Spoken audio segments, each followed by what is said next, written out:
siram coba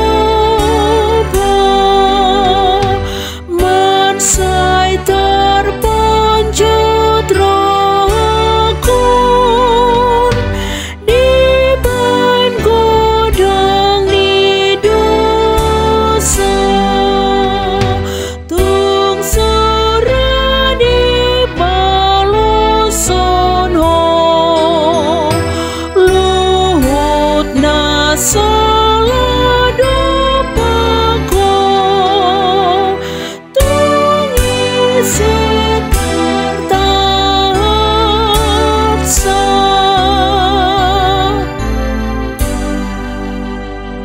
Salam saudara-saudara yang dikasihi oleh Tuhan Yesus Kristus. Bertemu kembali dengan saya Sintua Roni DP Siagian dalam renungan pagi Sabtu 9 November 2024. Apa kabarnya saudaraku? Puji Tuhan. Tapi meskipun saudara dalam keadaan sakit atau ada dalam penderitaan hidup, pergumulan, mari tetap serahkan kepada Tuhan. Dia pasti akan memberikan jawaban yang terbaik sesuai dengan yang terbaik bagi Tuhan, tentunya terbaik bagi saudara. Mari saudaraku, sebelum kita beraktivitas, apapun rencana kita di hari ini, mungkin saudara sedang berencana untuk berlibur dengan saudara, dengan keluarga, atau sedang merencanakan untuk mengunjungi tempat-tempat wisata, atau sedang merencanakan satu acara pernikahan anak, putri, ataupun putra, atau mungkin saudara harus bekerja di hari ini, tetap kita terlebih dahulu membaca dan merenungkan firman Tuhan terlebih dahulu. Mari saudaraku, kita persiapkan hati pikiran kita berdoa. Terima kasih Bapak buat kesempatan pagi hari ini. Tuhan masih berikan waktu kepada kami untuk sebentar membaca dan merenungkan firman-Mu.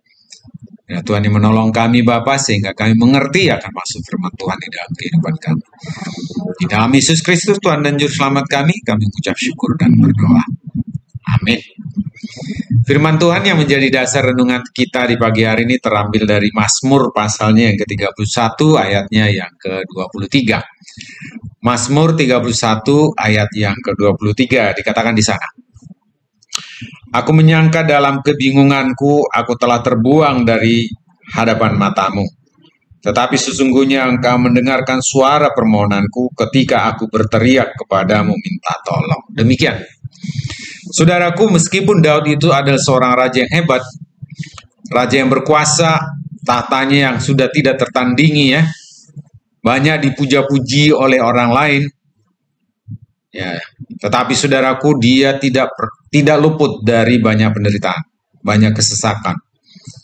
Ketika Saul itu dulu ya mengancam akan membunuh dia, dan juga ketika anaknya juga mau merebut kekuasaan sebagai raja, mengejar-ngejar dia, dan juga dia tidak terlepas dari sakit penyakit yang membuat dia menjadi tidak berdaya. Dan ketika dia sudah melakukan satu perbuatan dosa yang sangat dibenci oleh Tuhan, yaitu ketika dia berzina, merebut istri orang lain. Dan ketika dia terdesak,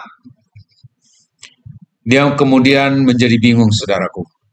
Seperti apa yang kita baca di ayat 23 tadi. Aku menyangka dalam kebingunganku, aku telah terbuang dari hadapan matamu. Jadi ketika dia merasa banyak dosa yang sudah diperbuatnya, penderitaannya membuat dia seperti dihakimi oleh dosa-dosanya.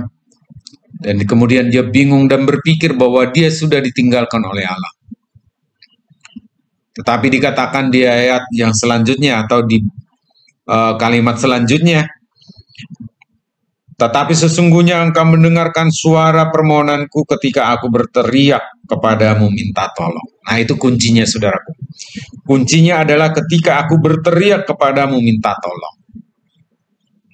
Dan sebelumnya dikatakan, tetapi sesungguhnya engkau mendengarkan suara permohonanku. Jadi saudaraku, ketika kita sedang ada di dalam kesesakan hidup, mungkin saudara sedang ada dalam pergumulan yang sangat, ya problem yang cukup besar, atau persoalan-persoalan yang mungkin saudara membuat saudara seperti sudah tidak ada harapan lagi, putus asa, tidak ada jalan keluar, minta tolong kepada saudara, tidak ada yang bisa menolong, minta tolong kepada orang-orang yang dekat dengan kita juga tidak bisa menolong, sehingga muncul kebingungan dan terkadang membuat kita untuk berpikir pintas untuk mengakhiri hidup kita karena memang tidak ada lagi jalan keluar, bingung, kalut. Dan banyak seperti itu saudaraku, orang menjadi kalut karena persoalan hidup yang mereka alami. Nah, saudara, kalau sedang mengalami seperti itu, mari putuskan untuk tetap berseru kepada Tuhan seperti apa yang dikatakan oleh Daud. Ketika aku berteriak kepadamu minta tolong. Jadi solusi yang terbaik saudaraku ketika kita sedang bingung saudara, ketika kita sedang terdesak, sedang mengalami pergumulan hidup, persoalan yang begitu berat, datanglah kepada Tuhan, berseru kepada Tuhan. Dia pasti mendengarkan kita saudaraku. Seperti yang dikatakan, tetapi sesungguhnya engkau mendengarkan suara permohonanku.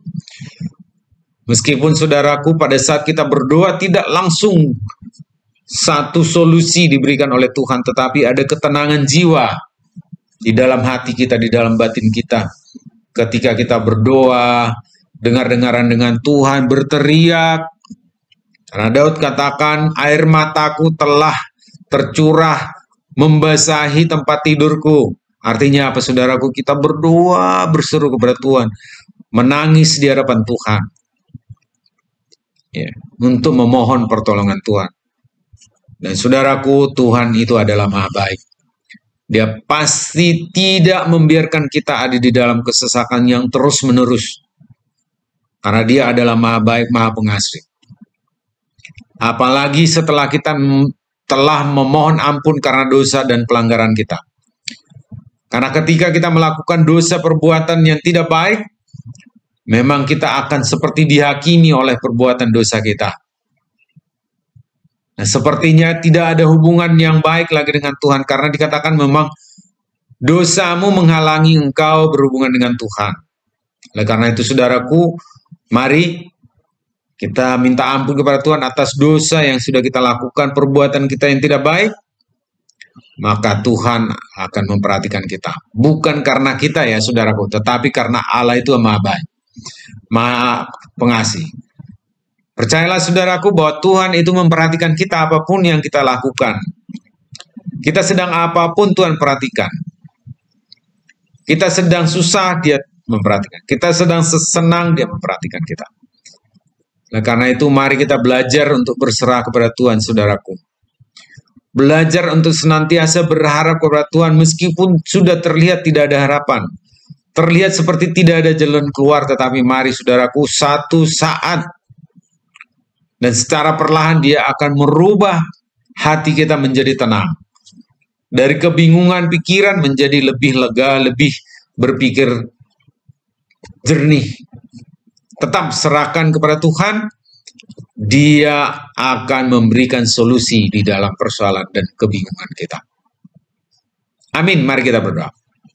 Bapak yang baik, terima kasih buat firman-Mu yang mengingatkan kami bahwa Tuhan senantiasa mengasihi kami, memberikan solusi atas persoalan kami, tetapi biarlah kami juga mengetahui bahwa jawaban Tuhan adalah yang terbaik, bukan pikiran kami, bukan karena kekuatan kami, bukan apa yang kami harapkan yang terbaik, tetapi sesungguhnya Tuhan memberikan yang terbaik bagi diri kami. Terima kasih Bapak, ampunkan kami atas segala dosa pelanggaran kami yang sering mengandalkan kekuatan pikiran, kekuatan tenaga kami. Tapi biarlah kami boleh senantiasa bersandar kepada-Mu. Terima kasih Bapak, kalau pagi hari ini kami akan beraktivitas, melangsungkan acara-acara kami ke depan. Tuhanlah kiranya memberkati kami, menolong kami untuk melakukan semua rencana kami di sepanjang hari ini. Saudara-saudara kami yang sakit Tuhan sembuhkan, saudara-saudara kami yang ada dalam pergumulan hidup Tuhan berikan solusi atas pergumulan mereka Bapa.